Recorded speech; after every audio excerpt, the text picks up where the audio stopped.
Southwestern Family of Companies welcomes you to the Action Catalyst. Each week, our diversely and amazingly accomplished guests share their insights and inspirations to help us ignite our own. So let's invest attention together to breathe, to reflect and refocus, and decisively defeat that voice we call Mr. Mediocrity.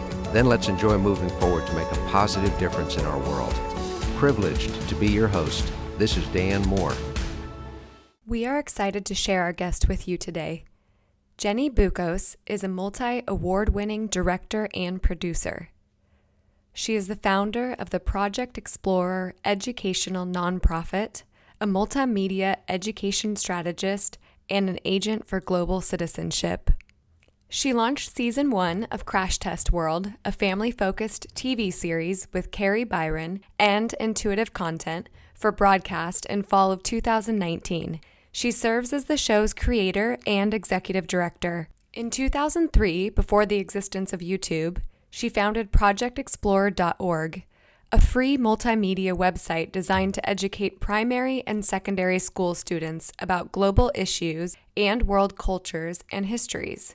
She has directed and produced over 500 short films, working with leaders and visionaries, including Archbishop Desmond Tutu, Belize's First Lady Kim Simplice Barrow, Ziggy Marley, and Anthony Bourdain. An international specialist in video and media-focused curriculum design, Jenny provides consulting services for educational, cultural, and nonprofit organizations focused on increasing student access and engagement. Jenny has traveled to over 70 countries. When not traveling, she splits her time between Brooklyn, New York, and Amsterdam, Netherlands. Enjoy this episode. Welcome, everyone, to the Action Catalyst, and we are so grateful and excited to have Jenny Buccos with us today. Welcome, Jenny. Thanks for having me. You're a global traveler. You got in from overseas just last night, so we appreciate your energy and spot-on with itness this morning. Not a problem. I live in a constant state of jet lag, so this is just par for the course. Yeah, well, that makes total sense. Your story is truly, truly remarkable. From a small town in New York City to working with one of the largest banking organizations in the world in Tokyo.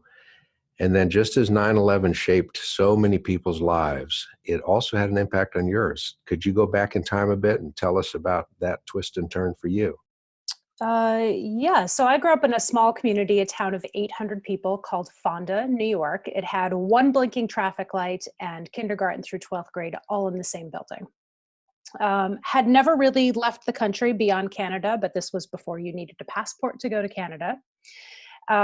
Went to university, moved to New York City, had studied Shakespeare and thought, I'm going to be an actress.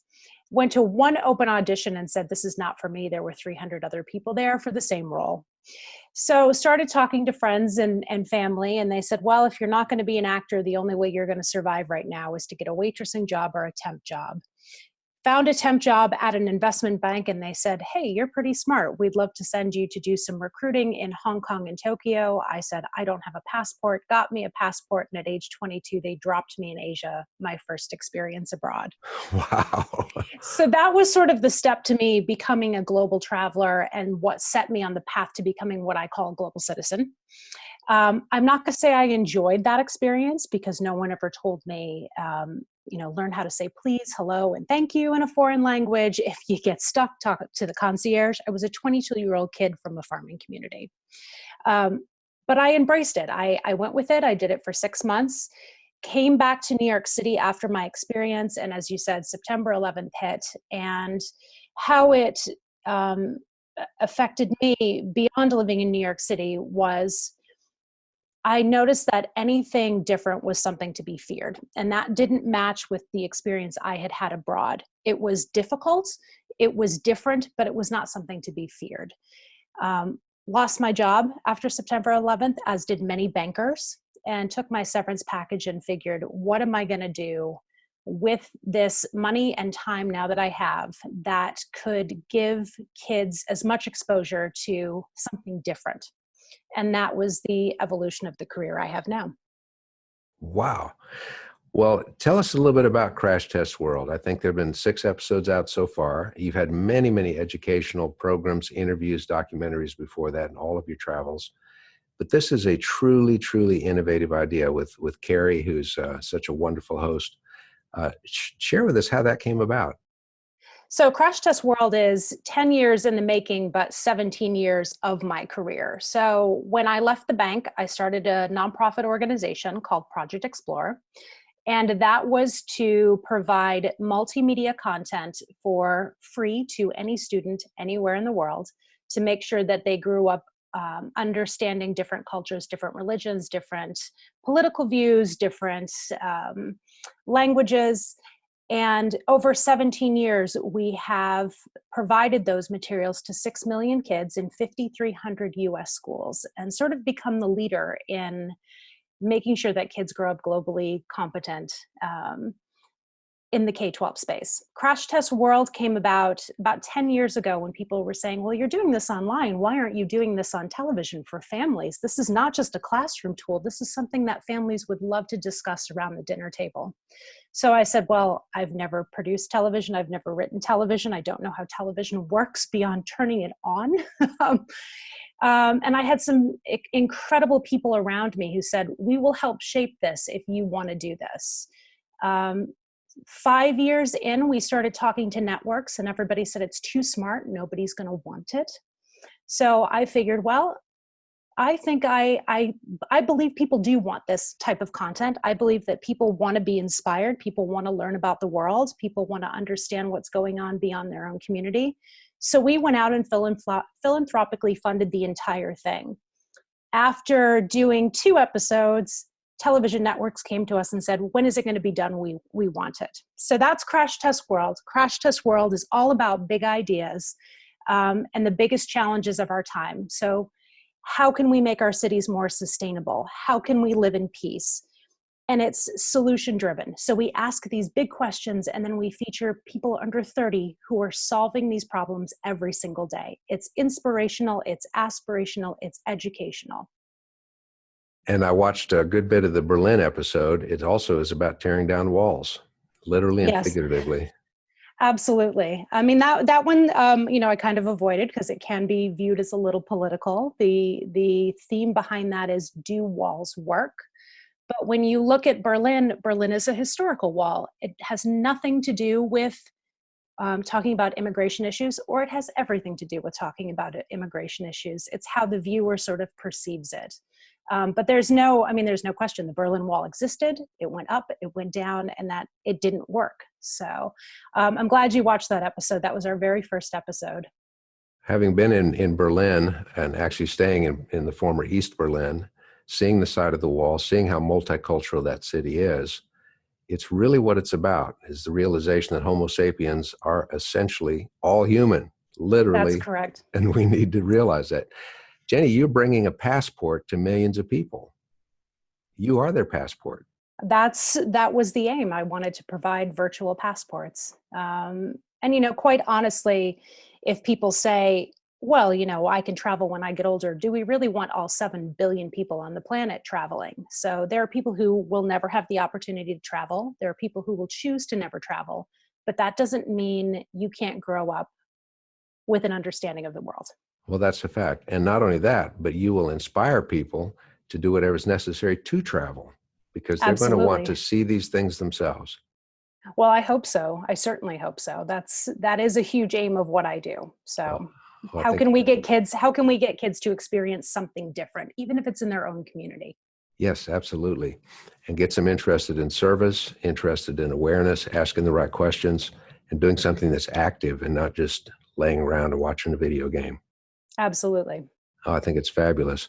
Now, you said there were 300 people auditioning for that role. I think our listeners need to know that when you were named White House Champion of Change in 2012, there were 1,500 candidates for that one. So I think you've got this audition thing down pretty well now. Well, that wasn't an audition. That was a very, I know. That was a very inspired classroom that wrote letters for me to get that. Well, you also seem to me to be an amazing networker. Your ability to simply write letters to people in the early stages, people you didn't even necessarily know, but to inspire them. Your experience at the Old Vic in London, Kevin Spacey and other people that just helped to inspire this. What is it that helps you be such a tremendous connector of people? Um, I think it's luck. My parents always encouraged me to write thank you notes. That's an art form that's not really there anymore. So I grew up writing letters. And when I first started this, I was like, how do I get to people that are far more famous than I am? How do I get to Desmond Tutu? How do I get to Nelson Mandela? And I figured I'm going to write a letter, because what's the worst that can happen? The worst that can happen is somebody's either going to say no or they won't respond. They're not going to say you're a horrible person, I hate your idea. So, it's just sort of, putting yourself out there. It's a bit of vulnerability. But also when I started this, I was 22 years old, and I figured, why not write a letter to Nelson Mandela? Sort of, just being naive. And it worked. And when I wrote my first letters, I was telling the story to a cab driver last night. When I wrote my first letters, I put a tea bag in the letter, and I said, please take 5 minutes, make yourself a cup of tea, and let me tell you the story of Project Explorer.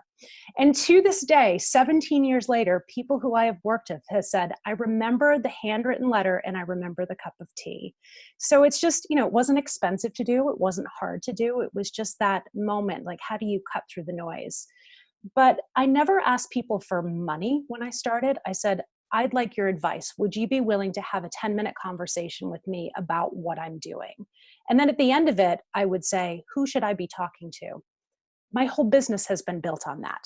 And usually people will get involved. They'll donate. They will connect you with someone who could potentially move your organization to the next level. So a lot of it is just being naive and just asking people for a conversation. But also when students approach me saying, I'd like to be a TV producer, I'd like to be in front of the camera, can I take you for a cup of coffee? Can I have 10 minutes with you? When they take the time to do that, I give them the time.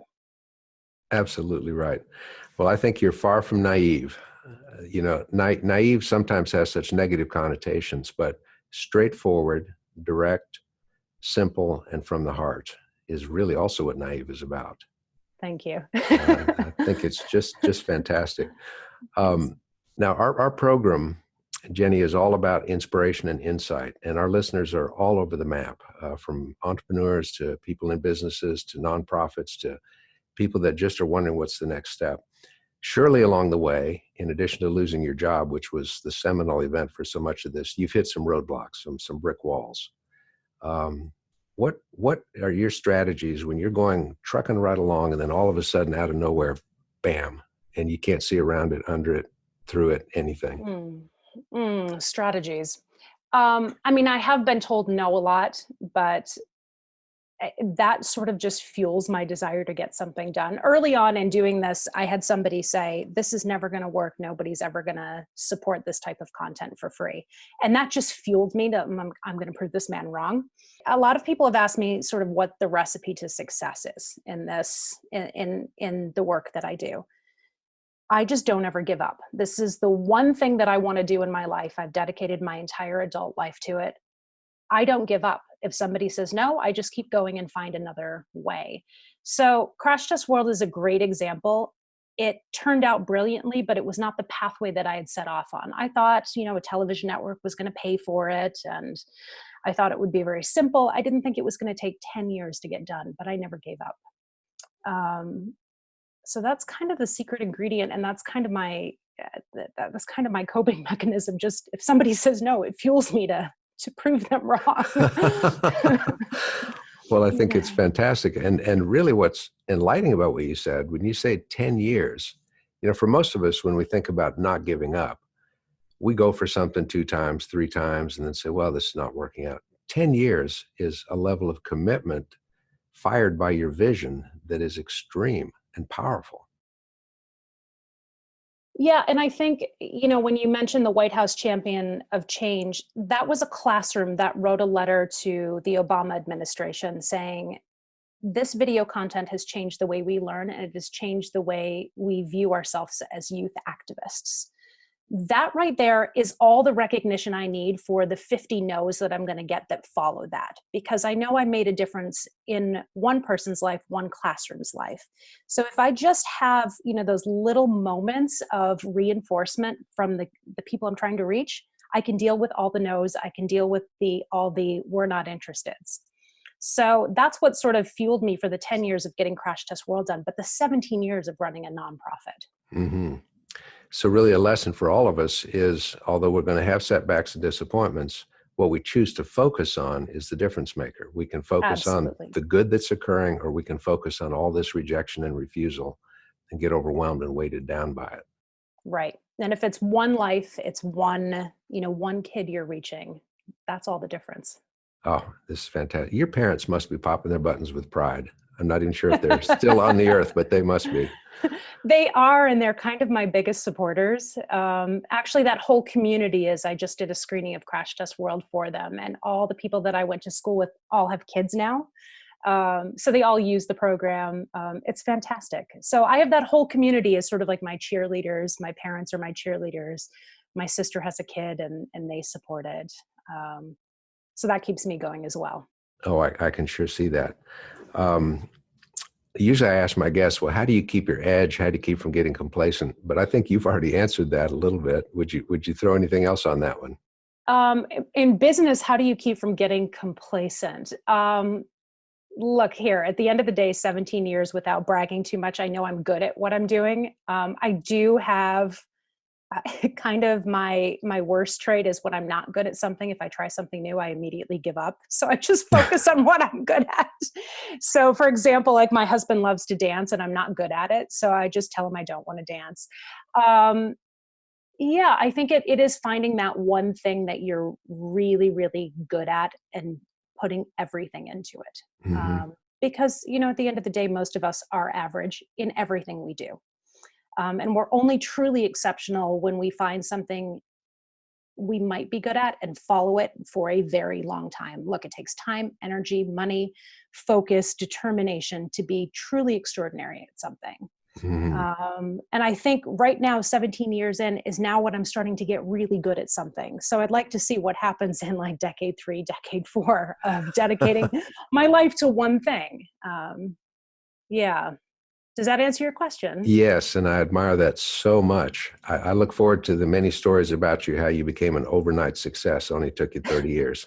Everybody says that. They're like, this is so great. Like you got the TV show done so fast. I'm like, no, it was 17 years. And before that, like I was in school in production and I volunteered for nonprofits. So it really is from like the age 22 to whatever age I am now. Right. Well, the way you said, find something you're really good at, something you're really focused on, and work at it for a very long time. I really believe that's a powerful message for the age, because when we have so many people that are focused on developing a unicorn startup or become a billionaire before they're 30, I think they're really missing the point of life, which is that life is meant to be lived and life is meant to be experienced. And when we're focused on something that we're good at, we add value to the world, and it's a net improvement in the universe. Absolutely. So anyone who wants to become, the overnight success story is like one in half a billion. Yeah, 7.2 billion people on the earth. There are a handful of people that are overnight success or born geniuses. Everything else has to be worked at. that's right. And not giving up, which I think is a fantastic lesson that you've just shared. Right. Oh, that's great. Now here's kind of a different sort of question. You travel all over the place. Your time zones must never be very consistent. Do you have a morning routine, a first thing in the morning that you use to help you stay centered, to stay focused, to stay calm? Mm. Anything that you could share with our listeners? Because it's always fun to hear about these things. I'm married to an Englishman, so it's a cup of tea. There's an English, sort of philosophy. When anything goes wrong, your friend or your family will say to you, "I'll put the kettle on." So it's a cup of tea before we start anything, and it's a very civilized way. You get out of bed, you make your cup of tea, you sit back in bed, you read the newspaper, and then you start your day. But before you hurry around, I don't get ready and drink my cup of tea. I take my 10 minutes to have my cup of tea, my moment of sort of zen for the day.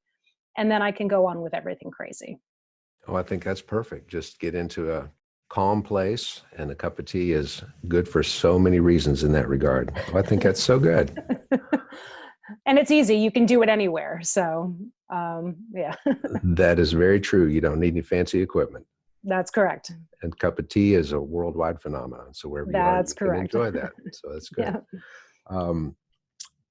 Jenny, some of our listeners are pretty discouraged right now for things that are happening in their lives, maybe in their business. They've been shut down. They really can't see alternatives. We talk about being dealt a hand of cards. In this case, they look at their hand and there's not a single face card. It's a mess. What advice would you give for people that just aren't sure where else to turn?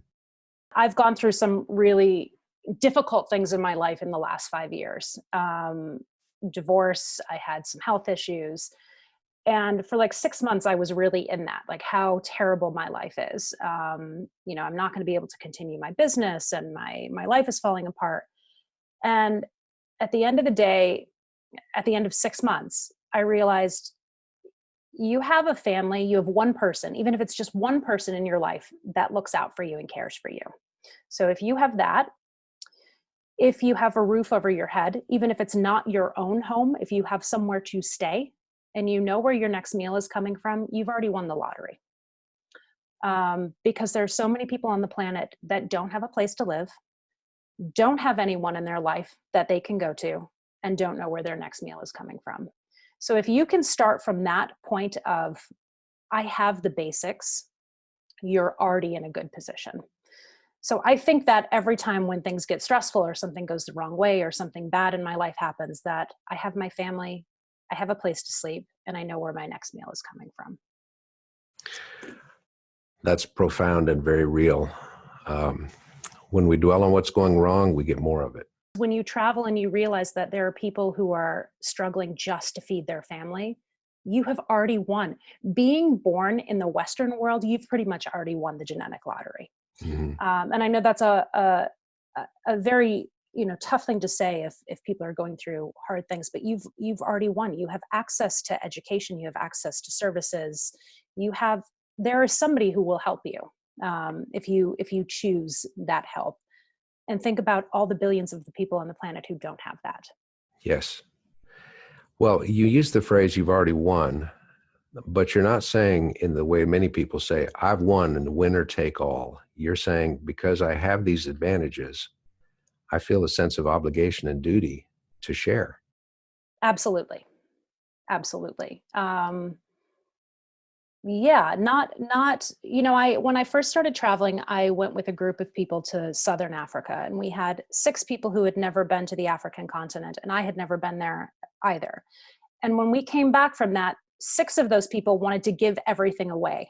They're like, well, we engaged with people who didn't have clothes, they didn't have a place to stay. They wanted to give everything away. And my path was, how can we lift these people up?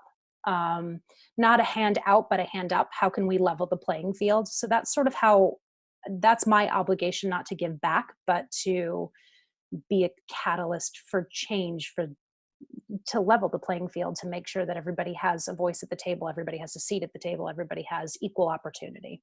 Mm-hmm. Well, that's really empowering people to do what they can do. Right. And that's very different than a handout. So, yes. How can we put people in school? How can we engage them in community conversations? What can we give them that they need to become self-sustaining? Mm-hmm. Well, handouts can create a sense of dependency. And what you're trying to do is create independency. Absolutely. So that they can then give back. Yeah. Well, I think it's great. I know you're acquainted with Terry Rickard, who's president of Southwestern Travel Group. Yeah. Terry's story in my podcast, really very, very, very similar. Seeing an opportunity, being willing to work at it for a really long time. I think the two of you could become really good buddies. I think we're already on that pathway. Well, that's good. I know they're excited about being the exclusive travel provider for Crash Test World, which is it's terrific. Great. It's something we've been trying to do for a while. So after you engage in the content that we provide, what is the next step? The next natural step is to take a trip abroad. Mm-hmm. But how can we make those trips? Let's just not tick landmarks off of our checklist, but how can we really understand a community? How can we engage in a community? And that's what I think Southwest Travel and Trips have done to really provide those opportunities. Well, that's the goal. I know in our oldest business, which is college students having their own sales businesses in the summer, on the incentive trip, they always have a day that is a service project in the community. And they get away from the resort and they are playing with children, and they're working to clean up a park, and they're being with the families, because that is beyond what most people ever experience from travel, and it's the right thing. Right. And I'm gonna go out on a limb and say that's not just impacting the community, but when they come back, they've taken something back that improves their professional lives, their personal lives. It's not just a one way. It's why you give to charity, right? You give to charity to help an organization, but it also makes you feel good. Well, it's true, and that Yeah. benefits everybody all around. Absolutely. So I think it's fantastic. So Jenny, is there a book in your future? I know you're a video person, but I mean, here's the thing. I hate writing. I will write for television. I write a lot of the content. I am a visual person. However, if somebody wanted to co-write a book for me or follow me around and try to extract what's in my head, I would absolutely do a book. well, I think there are more people that can write than people that can do what you've done. So listeners, send it to Jenny. Send it to me. Send it to me. And I have some crazy stories, like tea with Desmond Tutu and hiking with the Queen of Jordan. And so I've got some good stuff. Oh, I know you do. It's fantastic. Well, I feel uplifted and encouraged today, Jenny, spending this time with you. Thank you. No, thank you so much for what you do every single day. Make a difference to families and make a difference in our world. Great. Well, thank you for letting me share my story. Absolutely. And best of success to you, and keep up the great stuff. Wonderful. Thanks. You bet. Bye-bye. Bye. If you enjoyed this podcast, please make sure to subscribe. To stay updated on everything that the Action Catalyst is up to, make sure to follow us on Facebook and Instagram at Action Catalyst and Twitter at Catalyst_Action. Thanks for listening.